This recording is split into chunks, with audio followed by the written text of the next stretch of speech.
I'll just go ahead and open it up. Frank saw a lot of pre-snap penalties today. Just maybe some timing a little bit too. What did you see with the offense? Was there anything different that caused that? Yeah, too many pre-snap penalties today. I thought we started out decent on offense, but then the defense really had a good day today. So just got to keep cleaning things. It was a good day. I was excited about today. I thought our intensity was really good.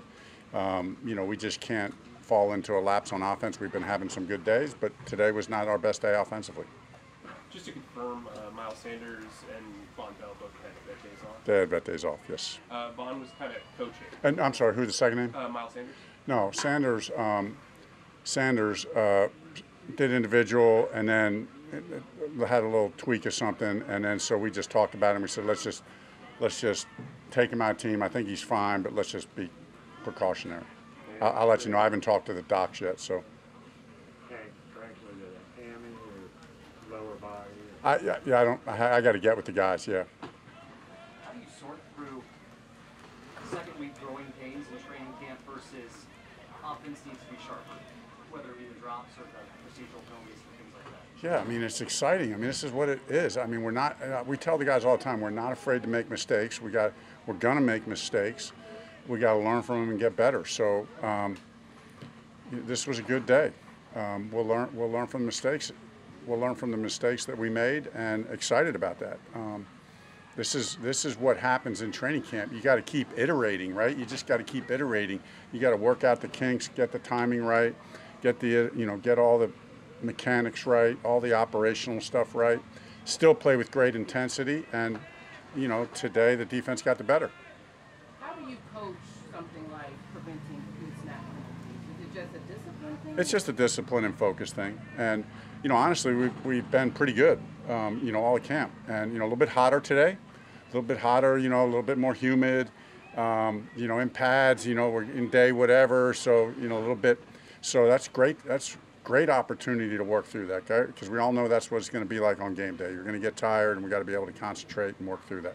How do you think Bryce handled, like, yesterday, he was getting a little more pressure than previous practice today, kind of these 3 drops out there.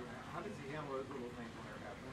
I think, I don't think anything really gets to Bryce. I think he's really hard on himself more than anybody. And the quarterback in this league, you just got to be unflappable. And I think we all know Bryce has that gene. Nothing really changes his pulse. So, but yet he's the ultimate competitor. He's got that drive to be great. So that's what you want. And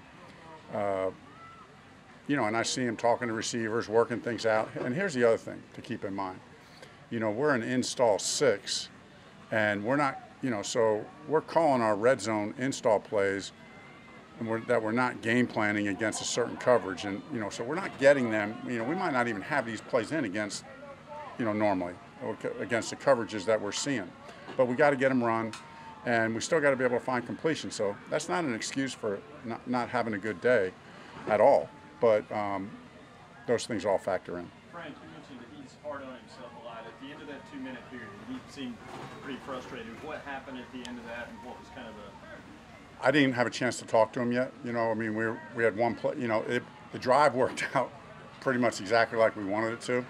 I wanted to try to. We needed a touchdown, and I was hoping to kind of get in. Today was kind of an end of game plays, little emphasis. So we wanted to get there where we had to run one of our specialty plays. And I haven't talked to him yet, but I think he was expecting somebody to do something different than what they did. But and then I ended up blowing the whistle just a little bit early because it didn't quite develop, and I didn't want to see a big collision in the end zone. How do you approach him differently, just whether it be his ability or his uniqueness? Do you approach him differently than other quarterbacks? Not really. I mean, he's in that mold, right? He's got all the quarterback traits, cool, calm, and collected, wants to be coached hard, wants to grow, wants to get better. So, yeah, same way. You talked about you haven't had a chance to talk to him. How did those conversations go? Great. I mean, it's like 2 dudes saying, all right, so what happened there? All right, so here's what we're trying to, let's talk about what we're trying to get done there. Okay, well, what do you think the receiver was going to do? you know, so sometimes it's just like that, or other times it may be, you know, the conversation may be, hey, maybe it's something he hasn't seen a lot in this league. So maybe there's a rare instance where it's Josh or myself or Thomas saying, hey, I know what you saw there, but here's what we think on this play. Here's how we think it's going to play out. Most of the time, it's just we're just collaborating together, talking about what we saw, what we got to do to get it right. Frank, how would Marquise's injury impact what you all would potentially do looking outside for him? It could impact it, you know. I mean, you know, we got to see what kind of progress he continues to make. You know, because he's, you know, we're excited about, you know, the role that he's going to play in our defense. So hopefully, you know, he makes good progress soon. But we'll keep talking through that. Scott and I have been talking through that a lot here in the last week. So we'll see how it plays out. We've seen some movement in the free agent market at that position. It sounds like y'all are monitoring that.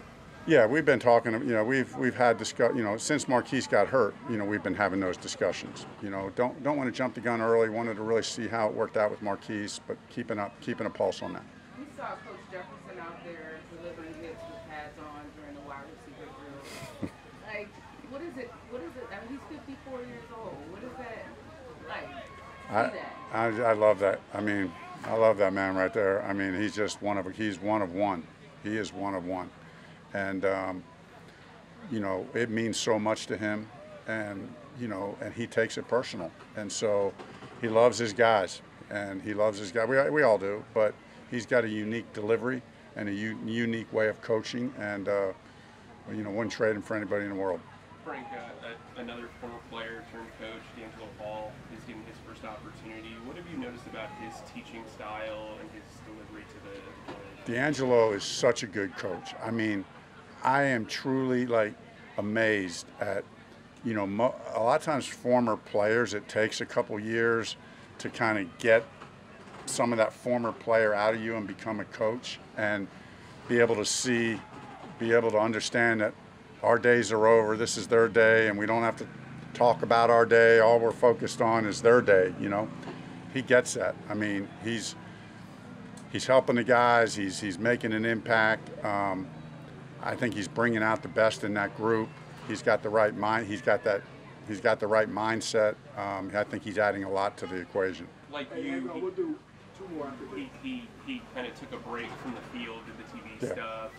You obviously took your break from the field. How much can that kind of help gain perspective, at least when it comes to transitioning? I think it probably does, you know, and, you know, because you have a chance to kind of process through all of it. And, you know, he went ahead and did some media stuff and did great and was good at it, and but just knew that this is where he wanted to be. And so I think he just had kind of come to grips of, you know, what it takes to be a coach. Probably reflected on his coaches and saw some other stuff, but he's a very intense, focused, mature person. Frank, you've rolled some offensive linemen through, rotated some guys. What is it about Jensen that kind of made you want to give him a few snaps with the ones? He just, you know, he's flashed. You know, he's been consistent. You know, like what he's been doing.